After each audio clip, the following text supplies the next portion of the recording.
तो सबसे पहले अगर हम बात करें क्वेश्चन नंबर 15 में, देखो ये मतलब बढ़िया क्वेश्चन था। कहा गया एक ट्रायंगल एबीसी में ओ जो है मेरे भाई सेंटर है। तो अगर आप यहां पर देखते हैं ज्योमेट्री का ये सवाल है, ये हमारे सामने सर एक ट्रायंगल था। ट्रायंगल की अगर हम बात करें तो ट्रायंगल में हमें लेना है सर एबीसी नाम का, ठीक है, कि सर ये ट्रायंगल हमारे सामने एबीसी है। एबीसी में करके यहाँ पर क्या कहा गया है, ओ जो है इन सेंटर है ट्रायंगल एबीसी का, ओ हमारा इन सेंटर है, अंतः केंद्र है। डी और ई जो है ए बी और ए सी के ऊपर में पॉइंट है, तो ए बी और ए सी के ऊपर में सर डी और ई नाम का पॉइंट है हमारा। इस तरीके से कि ये जो डी है सर, ये रेखा हमारी ये पूरी तरीके से इससे पैरेलल है। अगर बी डी का मान 8 दिया गया है और इसका मान यहाँ पर 6 दिया गया है, तो ये डी का मान कितना होगा। पहली बार कोई बच्चा पढ़ेगा तो हो सकता है यहाँ पर वो सोचे कि मिडवर्ड थ्योरम या थेल्स थ्योरम या कुछ ऐसा हम लगा सकते हैं, बट ऐसा कुछ भी नहीं लगने वाला है यहाँ पे। आप इस बात को समझो। सबसे पहले यहाँ पर ये देखो, ये जो पॉइंट है यहाँ पर ये ओ, ये कैसा पॉइंट है। तो पहली बात ये मिड पॉइंट भी है मेरे भाई, समझना मेरी, मिड पॉइंट कह रहे हैं, ये हमारा कैसा पॉइंट है। तो बोलोगे सर ओ के बारे में कहा गया कि ओ इन सेंटर है, अंतः केंद्र है।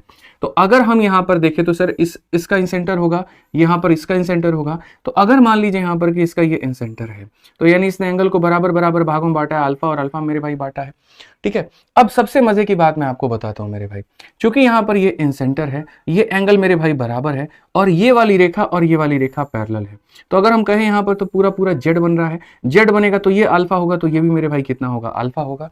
और अगर ये दोनों अल्फा अल्फा होंगे, तो आप जरा ट्रायंगल मेरे भाई बी डी ओ में देखो, जब ये दोनों मेरे भाई एंगल बराबर है तो ये साइड भी हमारा बराबर होगा, तो ये 8 है तो कितना हो जाएगा, 8 हो जाएगा। क्लियर है ये बात यहाँ पे। उसी तरीके से अगर आप यहां पर देखो तो सर इसका इन सेंटर है, तो ये जाकर के एंगल बाइसेक्टर यहां मिलेगा। ये बीटा है तो ये भी कितना हो जाएगा सर, बीटा हो जाएगा, ठीक है। क्योंकि ये वाली लाइन और ये वाली लाइन पैरेलल है और जेड बन रहा है, तो जेड बन रहा है तो ऑल्टरनेट एंगल से ये बीटा है, तो ये भी कितना हो जाएगा, बीटा हो जाएगा। अब एक ट्रायंगल में मेरे भाई आप यहां देखो, इस वाले ट्रायंगल में आप देखोगे सर, जब दोनों के एंगल बराबर हैं तो दोनों के साइड भी बराबर होंगे। ये 6 है तो ये भी 6 होगा, तो कुल मिलाकर के 8 और 6 कितना हो जाएगा, 14। ऑप्शन नंबर सी फॉर का होना प्यार है, बिल्कुल सही उत्तर होगा। ठीक है, समझ में आ गया बात यहाँ पे। तो आसानी से इसको किया जा सकता था।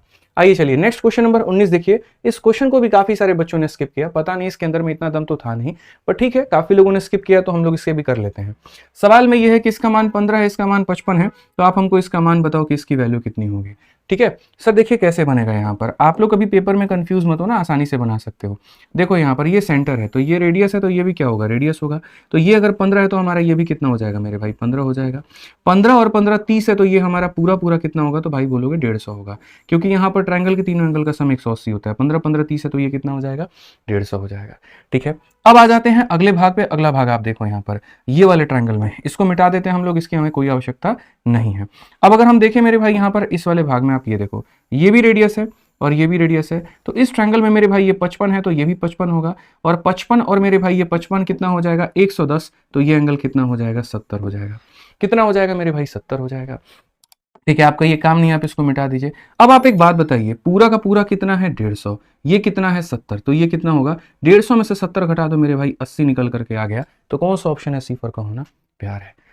ठीक है भाई, थोड़ा इसी चलाना। ठीक है, आ जाओ तीसरा क्वेश्चन जिसको बच्चों ने बहुत ज्यादा स्किप किया यहाँ पर। ठीक है, वो कौन सा सवाल था, तो वो ये वाला सवाल था, हाइट एंड डिस्टेंस का। इसमें भी कुछ भी नहीं था, सवाल में बहुत आसान तरीके से ये कहा गया था कि दो पोस्ट हैं 20 मीटर के, दोनों मेरे भाई यहाँ पर 20 मीटर की दूरी पर हैं।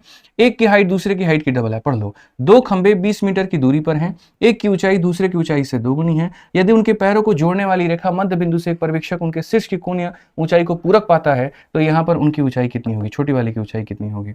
यानी एक हमारे पास में ये पोल होगा, एक हमारे पास में ये पोल होगा, और ये कितने की दूरी पर होंगे, तो 20 मीटर की दूरी पर होंगे। आप देख सकते हैं ये 20 मीटर की दूरी पर है। ठीक है, इसके हाइट का ये डबल है, अगर ये x है मेरे भाई यहाँ पर, तो ये हमारा 2x होगा। एक बंदा इनके मिड पॉइंट से, मध्य बिंदु से मेरे भाई यहाँ पर इसे भी देखता है, और मध्य बिंदु से अगर हम बात करें यहाँ पर तो इसे भी देखता है, और इस तरीके से कि इनका जो एंगल बनता है वो कॉम्प्लीमेंट्री बनता है। कॉम्प्लीमेंट्री का मतलब अगर ये अल्फा है तो ये हमारा हो जाएगा 90 माइनस अल्फा। तो कहा गया छोटी वाली का हाइट बताओ कि छोटी वाली का हाइट कितना होगा।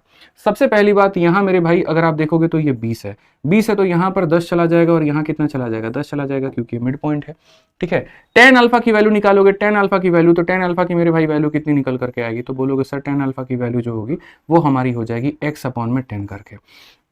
ठीक है। और यहाँ पर tan 90 माइनस अल्फा की वैल्यू निकालोगे तो बोलोगे सर ये देखो ये tan 90 माइनस अल्फा है, और tan 90 माइनस अल्फा की जो वैल्यू आ जाएगी सर यहाँ पर वो हो जाएगी 2x/10 करके। अगर आप मेरे भाई इसको मल्टीप्लाई करोगे, देखो इसको इसके साथ, tan 90 माइनस अल्फा का मतलब क्या होता है, tan 90 माइनस अल्फा का मतलब होता है मेरे भाई cot अल्फा। क्या हो जाता है मेरे भाई cot अल्फा। 10 इंटू कॉट करोगे तो यहाँ पर 1 आ जाएगा, और इसको इसके साथ मेरे भाई यहाँ पर करोगे तो आप यहाँ पर क्या कहोगे, तो बोलोगे सर देखिए आप यहाँ पर मल्टीप्लाई करोगे एक्स स्क्वायर और अपॉन में कितना हो जाएगा, तो 50 हो जाएगा। कुल मिलाकर के अगर रूट निकालोगे तो x की वैल्यू मेरे भाई यहाँ पर 5√2 हो जाएगी, और 5√2 हो जाएगी तो छोटे वाले की हाइट 5√2 आएगा। क्वेश्चन में मेरे भाई छोटे वाले का हाइट पूछा था, तो कुछ मत करिए, इसको ऊपर भी √2 से गुना, नीचे भी √2 से गुना, तो ऊपर √2 से गुना करेंगे 10 आ जाएगा, नीचे करेंगे इतना आएगा। ऑप्शन नंबर बी जो है करेक्ट आंसर है। 2 नंबर सवाल है, इसमें कहा गया जी कि 20 लड़के जो है किसी काम को मेरे भाई 14 दिनों में निपटाते हैं और 20 लड़कियां उसी काम को 18 दिनों में निपटाती हैं। तो ये पहले टोटल वर्क का इंट्रो हो गया कि ये काम हो कैसे सकता है। तो अगर हम देखें मेरे भाई तो हमने 20 लड़के बुलाने हैं और 20 लड़कों से काम को कितने दिनों में करवाना है, तो 14 दिनों में, या फिर हमें 20 लड़कियां बुलानी है मेरे भाई, ठीक है, और 20 लड़कियों से उस काम को कितने दिनों में कराना है, तो 20 लड़कियों से उस काम को जो है यहाँ पर कुल मिलाकर के 18 दिनों में कराना है। तो या तो उस काम को 20 लड़के 14 दिनों में कर लेंगे या 20 लड़कियां मेरे भाई 18 दिनों में कर लेंगे। अगर हम यहाँ से मेरे भाई रेशियो देखें कुल मिलाकर के, तो आप बोलोगे सर यहाँ पर हो जाएगा आपका, देखिए बॉयज अपॉन गर्ल्स का जो एफिशिएंसी है, बॉयज अपॉन गर्ल्स का जो एफिशिएंसी है वो हो जाएगा 9/7, ठीक है, ये उनके काम करने की क्षमता हो जाएगी। ठीक, अब आते हैं सवाल के अगले भाग पे, उसमें मेरे भाई यहाँ पर क्या कहा गया है जरा वो पढ़ो। तो इसके अगले भाग में यहाँ पर ये कहा गया है, ठीक है, बहुत तरीके से कि यहाँ पर जो है 8 लड़के मेरे भाई कार्य की शुरुआत करते हैं और 21 दिनों काम करने के बाद में उनको लड़कियों से रिप्लेस कर दिया जाता है। फिर जो बाकी लड़कियां हैं वो उस काम को 18 दिनों में करती हैं। तो x का मान बताओ कि x का मान कितना होगा। यानी मैं फिर से रिपीट कर देता हूं, देखो काम कैसे हुआ। तो काम कुछ ऐसे हुआ कि 8 लड़कों ने काम किया, तो 8 बॉय, और बॉय की वैल्यू कितनी है 9। 8 लड़कों ने 9 के हिसाब से मेरे भाई कितने दिनों में काम किया, 21 दिनों में। फिर उसके बाद में x लड़कियों ने, तो x इंटू लड़कियों की एफिशिएंसी, और कितने दिन काम किया, तो 18 दिन, तब जाकर के टोटल वर्क हुआ। और ये टोटल वर्क क्या है, तो ये टोटल वर्क या तो इसके काम को मानो या इसके काम को मानो। तो ये वाला उठा लो, 20 बॉयज इंटू यहाँ पर 20, और बॉयज की एफिशिएंसी कितनी है, तो 9 है, और इंटू यहाँ पर मेरे भाई हो जाएगा 14। अब आइए जरा इस सवाल को मेरे भाई सॉल्व करिए, देखिए यहाँ पर कैसे बनेगा। एक ही लाइन में लिख दिया करो, टाइम की बचत होती है। अगर आप देखोगे तो सर 9 यहाँ से उड़ा दीजिए, आप 9 से यहाँ पर उड़ा दीजिए, और आप 9 यहाँ उड़ा दीजिए, 14 यहाँ उड़ा दीजिए, 14 यहाँ उड़ा दीजिए, और 7 से काटेंगे 3 बार में, और मेरे भाई 2 से काटेंगे 4 बार में। कुल मिलाकर के 12 है, और यहाँ 20 है, तो x का मान कितना हो जाएगा, 20 में से मेरे भाई 12 चला गया तो 8 आएगा। सिंपल आंसर है option number B for Baahubali. ठीक है, तो इतना कैलकुलेटिव क्वेश्चन होता नहीं है, असल में आप लोगों को तरीका नहीं पता है। जैसे आप लोग पूरा मल्टीप्लाई कर देते होगे या फिर हो सकता है अंत तक ले जाकर के सॉल्व करते होगे, बट अगर कॉमन टर्म्स कट जाते हैं तो काट दिया करो। पेपर में सॉल्व करने का तरीका यही होता है, अगर आप उतना मेरे भाई के स्टेप लोगे तो खत्म हो जाओगे आप। ठीक है, दूसरा क्वेश्चन जिसमें बच्चों को 1.5 मिनट से ऊपर लगा वो ये औसत का सवाल था। इसमें अगर हम बात करें तो कहा गया जी 8 रीडिंग का मेरे भाई यहाँ पर औसत इतना है, ठीक है, जिसमें से पहले 2 का औसत हमारा इतना है, अगले 3 का हमारा औसत इतना है, फिर उसके बाद में 6 रीडिंग जो है, छठा रीडिंग 3 कम है हमारे 7वें से और 4 ज्यादा है 8वें से। असल में पहली बार ये जो क्वेश्चन है ना वो 2018 के सीजल के प्री में आया था, ठीक है, और उस समय ऐसे वाले क्वेश्चंस काफी नए होते थे, यूनिक होते थे, टीसीएस में पूछा जाता था, और अब भी फिर से ऐसे क्वेश्चंस आ रहे हैं, लेकिन बच्चों ने अभी तक पकड़ बनाई नहीं। मैंने कंप्लीट अलजेब्रा जब पढ़ाया हुआ है यहाँ पर यूट्यूब पर, अगर आप सर्च करोगे मेरी 8 या 9 घंटे की वीडियो आएगी, complete average by Aditya Ranjan sir, तो उसके अंदर में हमने ऐसे सवालों का तोड़ बहुत तरीके से बताया है। इनफैक्ट हमने पूरा मेरे भाई चैप्टर वाइज पढ़ा रखा है। इसमें मेरे भाई हमने यहाँ पर क्या कहा, हमने कहा जी देखो बात सवाल में ऐसा है सर, ठीक है, यहाँ पर कि कुल मिलाकर के पहले 2 रीडिंग अगर हम देखें तो पहले 2 रीडिंग का जो हमारा औसत है वो हमारा कितना है, तो 18.5 है।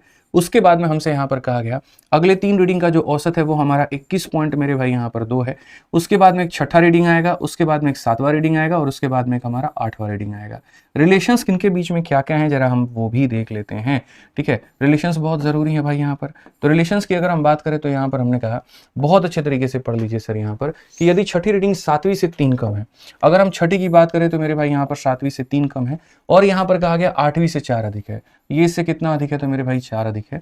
सारे लोगों का पूरा 8 लोगों का जो औसत है वो 24.3 है, ये 8 लोगों का औसत हमारा 24.3 है। अभी तक सिर्फ और सिर्फ मैंने क्वेश्चन लिखा और मैंने अभी कुछ नहीं किया, मैंने सॉल्यूशन अभी स्टार्ट भी नहीं किया, सॉल्यूशन मेरा अभी स्टार्ट होगा, ठीक है, कि 2 का मेरे भाई औसत इतना है, 3 का हमारा औसत इतना है, ये व्यक्ति इससे 3 कम है, ये व्यक्ति इससे इतना ज्यादा है।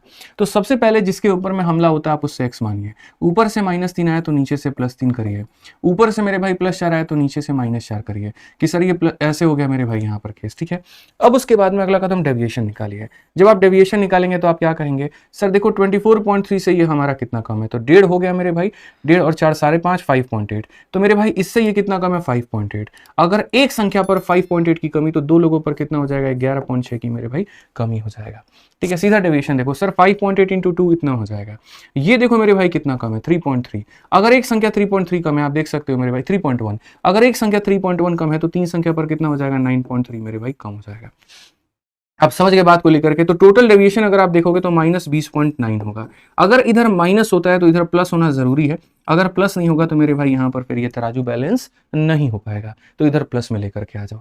अब ये तीन लोग क्या करेंगे, x प्लस x मेरे भाई 3x, ठीक है, +3 - 4 -1, ये तीन लोगों का जो सम होगा ना, ये मेरे भाई इनके सम से इतना ज्यादा लाना होगा, इनको इतना ज्यादा लाना होगा, यानी कहने का मतलब 23 पॉइंट इतना मेरे भाई, इससे कितना ज्यादा लाना होगा, तो इससे इनको 20.9 ज्यादा लाना होगा, अपने सम से इतना ज्यादा लाना होगा। तो 3x - 1 की जो वैल्यू है 24 × 3 72, ठीक है, और ये मेरे भाई हो जाएगा 3 3 9 24 3 72 मेरे भाई यहाँ पर, और उसके बाद में 20 हो जाएगा 72 20 92, ठीक है, और मेरे भाई 93.8, तो अगर हम देखें तो 93 पॉइंट मेरे भाई 8 हो जाएगा। अगर आगे देखेंगे यहाँ पर तो आप बोलेंगे सर 3x का जो मान आ जाएगा वो हमारा हो जाएगा सर 94.8, और यहाँ से अगर आप काट देते हैं तो सर 3 का 3 गुना 3 का 1 गुना इतना 31.6, कौन सा ऑप्शन है सी फॉर का होना प्यार है। तो यहाँ पर छठे रीजनिंग का जो मान पूछा गया था वो कितना था, 31.6 था। तो जितना डेविएशन इधर मेरे भाई माइनस में आता है उतना ही डेविएशन इधर प्लस में लेकर के आइए, और इनका जो सम होगा इसके सम से इतना ज्यादा होगा। सिंपल सा रूल है, ठीक है, आप ऐसे करेंगे आगे से। इनमें टाइम लगता है, इसमें बहुत ज्यादा आप हाथ पांव नहीं मार सकते थे। अगला सवाल देखिए यहाँ पर मेंसुरेशन का, इसमें यहाँ पर क्या कहा गया, 17 नंबर सवाल क्षेत्रमिति का, बच्चों ने इसमें भी काफी टाइम लिया कैलकुलेशन की वजह से, बट इतना नहीं लिया जाना चाहिए था। क्वेश्चन में कहा गया था कि मेरे भाई बेस एरिया किसी राइट सर्कुलर कोन का, कोई शंकु है और इस शंकु का यहाँ पर आधार का जो क्षेत्रफल है वो यहाँ पर इतना है, उसके बाद में यहाँ जो है स्लैंट हाइट 14.5 है, तो हमसे वॉल्यूम कहा गया। हमने कहा ठीक है भाई, एक बात समझिए, यहाँ पर आपको ज्यादा दिमाग लगाना ही नहीं है। सबसे पहली बात यहाँ पर ये जो है मेरे भाई क्या दिया गया, तो ये आप बोलेंगे सर ये हमारा बेस दिया गया है। अब मैं आपको समझा रहा हूँ सर, ये पूरा पूरा शंकु है यहाँ पे, ठीक है, बेस का जो रेडियस है अगर आप देखोगे सर यहाँ पर ये जो बेस का एरिया है, तो जो बेस का एरिया है हमारा πr² का मान हमारा कितना है, तो πr² का मान जो है 346.5 है। मैंने एक ट्रिक बताई थी, अगर कोई बच्चा उस ट्रिक को जानता है तो उससे बहुत आसानी से विदिन सेकंड्स रेडियस निकाल पाएगा। 7 44 154, ठीक है।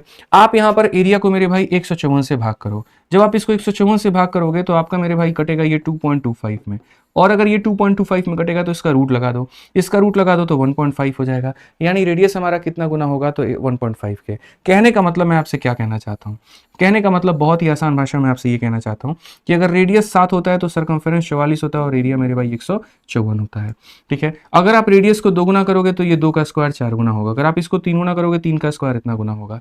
तो यहाँ पर 154 से मेरे भाई यहाँ पर ये कितना हो गया 346.5, यानी अपने आप का कितना गुना, तो अपने आप का 2.25 गुना, इसका रूट कर दो तो अपने आप का 1.5। 7 का 1.5 जानते हैं कितना होता है, 7 का 1.5 गुना, मतलब रेडियस हमारा कितना होगा 10.5 होगा। सीधा सीधा मेरे भाई यहाँ सेकंडों में आपका रेडियस आ जाएगा, बस थोड़ी सी प्रैक्टिस अच्छी करनी होगी, बाकी काम हो जाएगा। अगर रेडियस आपका मेरे भाई यहाँ पर 10.5 निकल करके आ रहा है और जो स्लैंट हाइट है आपकी यहाँ पर वो कितनी है, तो यहाँ पर ये 14.5 है, तो आप मुझे बताओ हाइट कितनी होगी। ये तो सिंपल सा मेरे भाई यहाँ पर ट्रिपलेट के हिसाब से आप निकाल सकते हैं। कैसे निकाल सकते हैं, आप यहाँ पर देखिए 3.5 से ये मेरे भाई काटिए, या 5 से आप काटिए तो 5 से आपका कटेगा 21 बार में, और 5 से आप काटेंगे तो मेरे भाई यहाँ 5 का 2 गुना 29 बार में, तो मेरे भाई 21 है 29 है तो ये कितना होगा 20 होगा, ठीक है। इसका 5 गुना करके दशमलव से भाग कर दो, इसका 5 गुना करके 10 से भाग कर दो, इसका 5 गुना 100 होगा, 100 को 10 से भाग करोगे तो इतना आएगा, यानी हाइट कितना होगा, तो 10 होगा। अगर हाइट मेरे भाई 10 होगा तो जो वॉल्यूम होती है वो होती है मेरे भाई 1/3 πr²h। बहुत आसान भाषा में मेरे भाई 1/3 πr² का मान कितना दे रखा है 346.5 दे रखा है, और हाइट का मान कितना दे रखा है, इतना दे रखा है। सीधा सीधा लपटो 3 मेरे भाई यहाँ पर, उसके बाद में 5 यहाँ पर, कुल मिलाकर के 1155 जो है आपका करेक्ट आंसर होगा। कौन सा ऑप्शन होगा, बी फॉर बाहुबली। इसके अंदर में कोई लोग अगर ज्यादा ट्रिक लगाने की कोशिश करते, ज्यादा दिमाग लगाने की कोशिश करते कि हम 11 का डिविजिबिलिटी या 7 का देख ले, संभव नहीं था। ये भी 11 से कट रहा है, ये भी 11 से कट रहा है, ये भी 7 से कट रहा है, ये भी 7 से कट रहा है, तो आपको सॉल्व करना पड़ता। ये एक थोड़ा सा यूनिक चीज थी जो आप सीख सकते हैं, 7 44 154 का कंसेप्ट। मेरे भाई यहाँ पर इसका 2 गुना या इसका 4 गुना है तो इसका 2 गुना होगा, इसका 9 गुना है तो इसका 3 गुना होगा, बस ये ध्यान रखो आप इसमें देखो मेरे भाई यहाँ पर क्वेश्चन में क्या कहा गया, दो संख्याओं का योग 156 है, उनका एलसीएम और एचसीएफ मेरे भाई इतना है, तो कहा गया उनका रेसिप्रोकल बताओ। मानो मेरे भाई यहाँ पर पहली संख्या 1/x, इसका उल्टा बोलना है, और इसका यहाँ दूसरी संख्या का, दोनों को उल्टा करके जोड़ करके बताना है कितना होगा। अगर आप यहाँ मेरे भाई देखेंगे तो ये हो जाएगा x plus Y upon X Y, ठीक है। दोनों संख्याओं का योग हमारा कितना दिया गया है तो बोलेंगे 156, और product of two number is equal to product of LCM into HCF, यानी हो जाएगा 2001 इंटू मेरे भाई 3। इसको अगर आप काटते हैं तो बोलेंगे सर 52/2001 हो जाएगा। कौन सा ऑप्शन होगा? बी फॉर बाहुबली, सीधा और सटीक उत्तर है यहाँ पे, ठीक है। आइए चलिए अगला सवाल, क्वेश्चन नंबर 6 देखिए मेरे भाई यहाँ पर क्या कहा गया। इस सवाल में कहा गया कि एक डीलर अपने वस्तु को 50% ऊपर अंकित करता है, 37.5% सामान को 10% का डिस्काउंट पे देता है और बचे हुए पर 40% का डिस्काउंट देता है। कुल मिलाकर के प्रॉफिट या लॉस हमारा कितना होगा? इसमें है ना काफी बच्चे कंफ्यूज होते हैं, पता नहीं क्या माने क्या नहीं माने। मैं आपको इस सवाल को सबसे सटीक तरीका बताता हूँ। देखिए, जब आपने वस्तु को 50% ऊपर अंकित किया, इसका मतलब मान लीजिए कि अगर वो वस्तु आपको 2 रुपए की पड़ी थी तो 2 का आधा 1 मतलब 3 हो गया। आपने इतने में उसको अंकित करने का सोचा था, ठीक है। क्योंकि परसेंटेज दिया गया तो 2 और 3 ना मान के आप 20 और 30 मान लीजिए कि आपने खरीदा इतने में और आपने बेचा इतने में।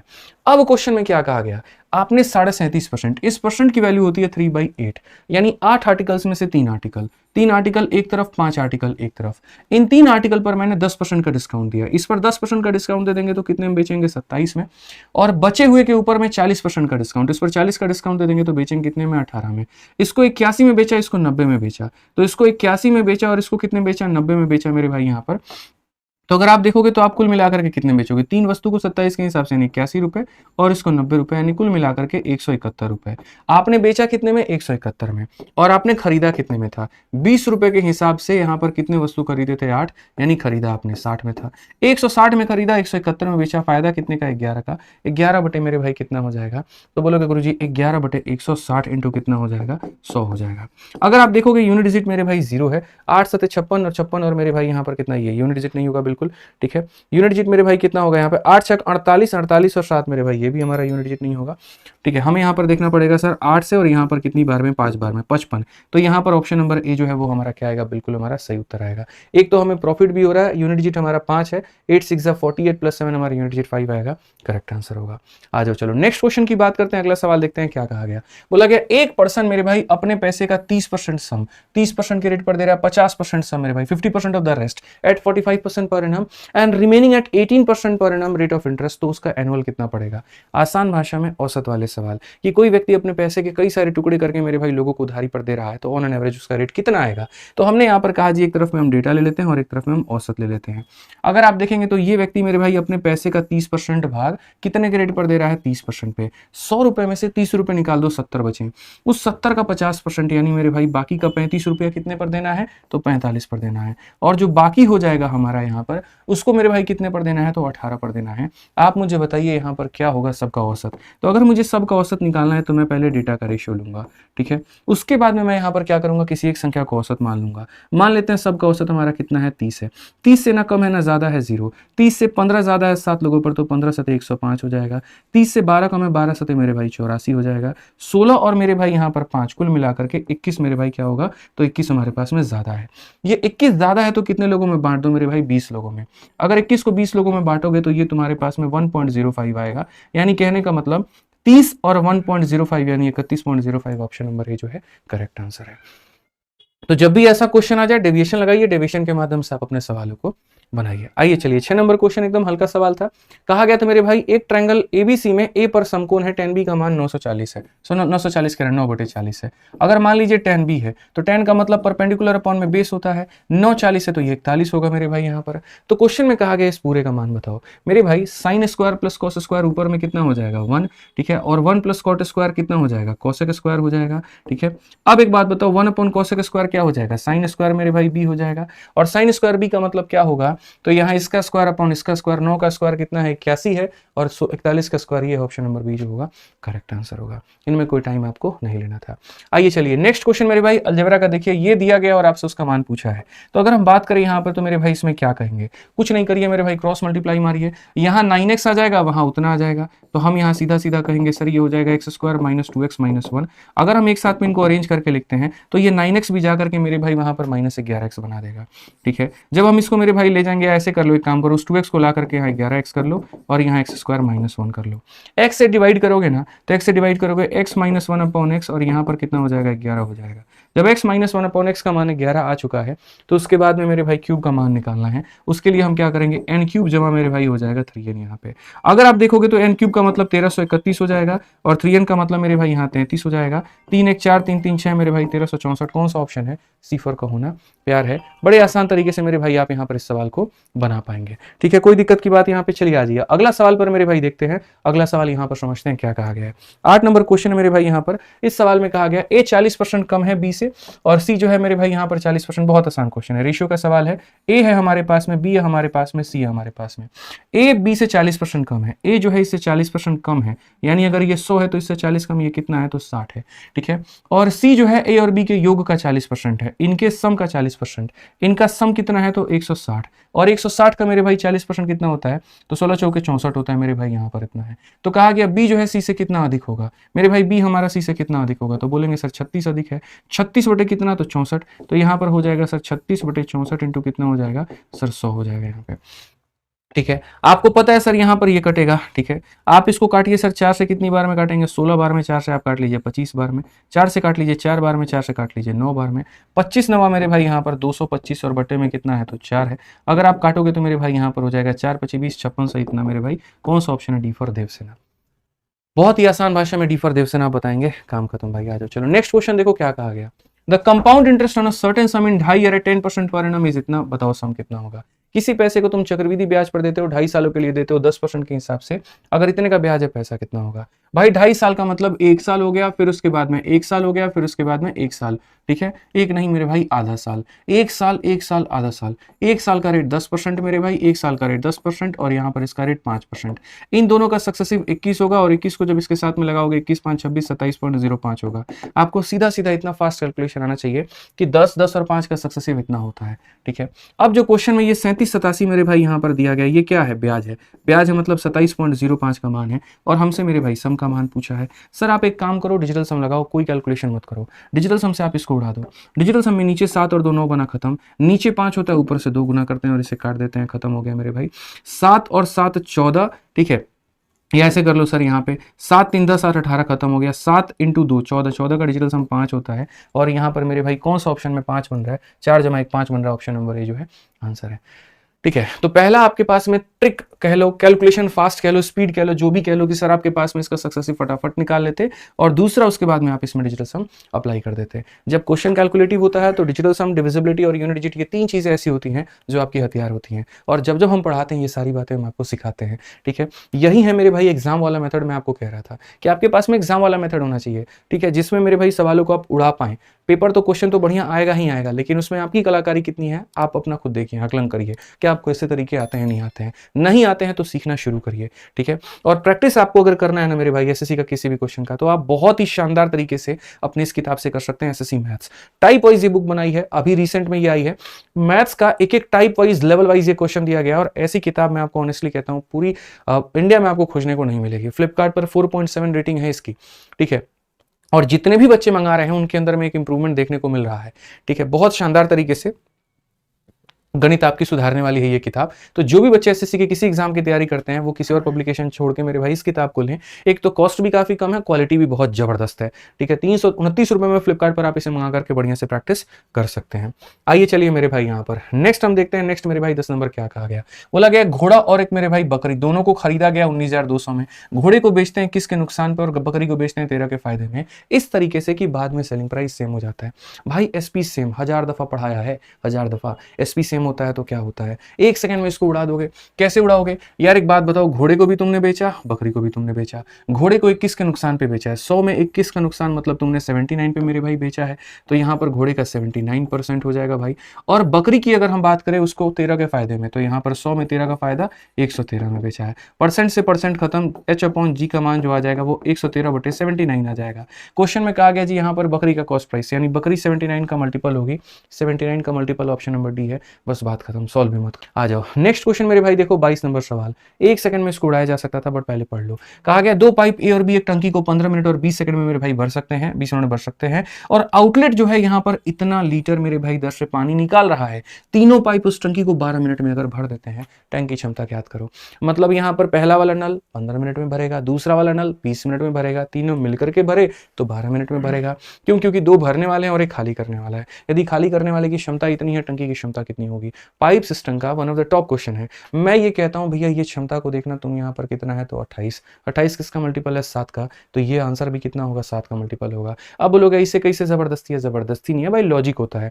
असल में क्या होता है मेरे भाई, यहाँ पर ये जो 28 है ना, ये किसकी एफिशिएंसी है? तो सी की एफिशिएंसी है, तो इसको सी की एफिशिएंसी से हम डिवाइड करते हैं, ठीक है, और मल्टीप्लाई करते हैं मेरे भाई किससे यहाँ पर? तो मल्टीप्लाई करते हैं हम टोटल वर्क से, मल्टीप्लाई करते हैं टोटल वर्क से, तो ये हमारा 7 का मल्टीपल इनटू टोटल वर्क, तो मेरे भाई आंसर हमारा इतना आता है। नहीं यकीन हो तो हम आपको पूरा पूरा पढ़ा के बना के दिखा देते हैं। पहला वाला ए है, दूसरा वाला बी है, और तीसरे में मेरे भाई तीनों मिलकर के हैं। पहला वाला अगर भरेगा तो कितने मिनट में? 15 मिनट में। दूसरा भरेगा तो कितने मिनट में? 20 मिनट में। तीनों मिलकर के भरेंगे तो 12 मिनट में। एलसीएम जब आप लेंगे तो हो जाएगा 60, 15 का 4, 20 का 3, 12 का 5। ए 4 यूनिट भरेगा, बी 3 यूनिट भरेगा। 7 में से कितना कम करोगे कि 5 आएगा? तो मेरे भाई 2, ठीक है। अब खाली करने वाले की क्षमता कितनी है? 2, यानी ये जो 28 लीटर है कितने की वैल्यू है? 2 की है, और मुझे पूरी टंकी यानी मेरे भाई 60 का मान चाहिए। अगर आप देखोगे तो बोलोगे सर 14 इंटू 60, 14 छक 84, ऑप्शन नंबर सी आएगा। तो लास्ट लाइन जो मैंने कही थी कि ये जो वैल्यू होगा सी का होगा इंटू टोटल वर्क, ये जो वैल्यू है सी का है इंटू टोटल वर्क, तो 7 इंटू यहाँ पर कोई भी संख्या 7 का ही मल्टीपल कहलाएगी। गणित के इस लेवल का ज्ञान होना बहुत जरूरी है, नहीं तो पेपर में गच्चा खा जाओगे, ठीक है। आ जाओ चलो 23 नंबर क्वेश्चन देखो मेरे भाई, वही बात है, वही डेटा दिया गया है अगर आप देखेंगे यहाँ पर, और ये डेटा जो है अलग अलग वर्षों का है। ये डेटा मेरे भाई यहाँ पर 18 का है, ये डेटा हमारे सामने 19 का है, ये डेटा हमारे सामने 20 का है, ये डेटा मेरे भाई यहाँ पर 21 का है, और ये डेटा मेरे भाई यहाँ पर 22 का है, ठीक है भाई मेरे। और उसके बाद में अलग अलग शहरों का ये डेटा है। इस क्वेश्चन में मेरे भाई यहाँ पर कहा गया है कि देखिए ये आपके अलग अलग साल हैं, 18, 19, 20, 21, 22, और उसमें ये अलग अलग शहरों को मेरे भाई कहा गया है। सवाल में मेरे भाई यहाँ पर ये कहा गया कि 18 से 22 की अवधि के दौरान मुंबई और चेन्नई का औसत उत्पादन का अनुपात क्या होगा। जब वर्षों की संख्या सेम है तो औसत का अनुपात लेने की जरूरत नहीं है, सीधा इनका सम ले लो, सम का रेशियो ले लो, बात खत्म, औसत की जरूरत नहीं पड़ेगी।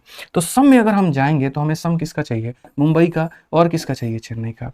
भाई इसीलिए कहा जाता है कि पेपर में डीआई को सॉल्व करते वक्त में उसका डेटा एक पेपर में लिख लो, क्योंकि बार बार हो सकता है वो इस्तेमाल में आ जाए, ठीक है। मुंबई का अगर हम देखें तो ऑलरेडी मुंबई में जो पीछे हमने मेरे भाई सम निकाला था, आप मुझे बताइए कितना निकाला था? 2800, और 2800 में बस यहाँ पर ये जोड़ना है 750, तो 2800 में 750 जोड़ेंगे तो 3550 हो जाएगा, ठीक है।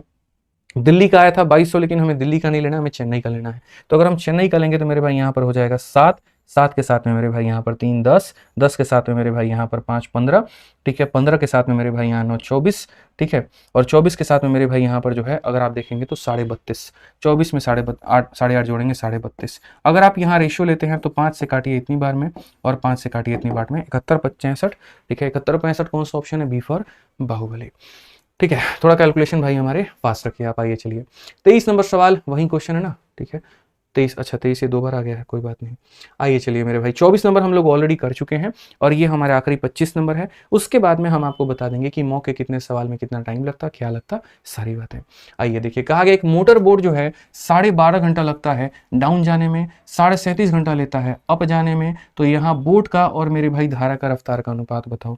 सबसे पहले टाइम देखो, ये डाउन का टाइम है और ये अप का टाइम है। डाउन में मेरे भाई लगे हैं 12.5 और अप में लगे हैं 37.5 यहाँ पे, तो कुल मिलाकर के इसका 3 गुना लगा है। अगर टाइम का रेशियो इतना है तो स्पीड का रेशियो मेरे भाई 3 और 1 होगा, ठीक है। और स्पीड का रेशियो इतना है तो आपको पता है नाव और धारा का गति निकालने के लिए, नाव निकालने के लिए जोड़ करके आधा करो तो 4 का आधा मेरे भाई हो जाएगा, और धारा निकालने के लिए घटा करके आधा करो तो यहाँ पर ये हो जाएगा। आप यहाँ देखेंगे तो स्पष्ट भाषा में कह सकते हैं सर 2:1 आएगा, ऑप्शन नंबर ए जो होगा करेक्ट आंसर होगा। रेशियो मेथड का इस्तेमाल करके बहुत ही आसान तरीके से आप इसे बना सकते थे, ठीक है। बढ़िया से पढ़ाई करिए, ध्यान रखिए अपना, खुश रहिए भाई, ठीक है। कोई डाउट हो तो जरूर कमेंट करिएगा। जय हिंद।